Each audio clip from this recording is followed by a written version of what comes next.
திருக்கோளூர் பெண் பிள்ளை ரகசியம். ஓம் நமோ நாராயணாய நம.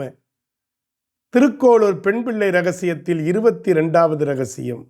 தெய்வத்தை பெற்றேனோ தேவகியாரை போலே. ஒரு தம்பதியர் திருமாலை நோக்கி பல்லாண்டுகள் தவம் செய்கிறார்கள். அவர்கள் சாதாரண மக்கள் பேறு அடைய தவம் புரியவில்லை. தெய்வத்தையே மகனாக பெற வேண்டும் என்று தவம் புரிகிறார்கள்.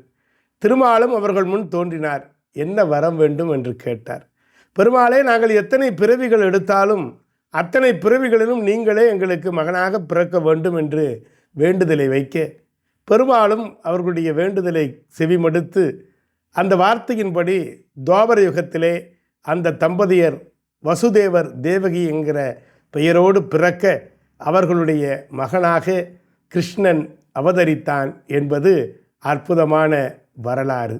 கம்சன் என்கிற அசுரனின் கொடுமைக்கு முடிவு கட்டவும், பாரத போரை நடத்தி பூமாதேவியின் பாரத்தை குறைக்கவும் பெருமாள் தேவகியின் வயிற்றில் கண்ணனாக பிறந்தாராம். தன் குழந்தை கம்சனிடமிருந்து தப்பி எப்படியாவது எவ்விடத்திலாவது நலமாக வாழ வேண்டும் என்று தியாக உள்ளத்துடன் பெற்ற அன்றே மகனை பிரிந்த தேவகியின் பெருமை மகத்தான ஒன்றல்லவா? எனவேதான் திருக்கோளூர் பெண் பிள்ளை சொல்லுகிறாள், தெய்வத்தை பெற்றேனோ தேவகி யாரை போலே என்று அற்புதமாக சொல்லுகிறாள்.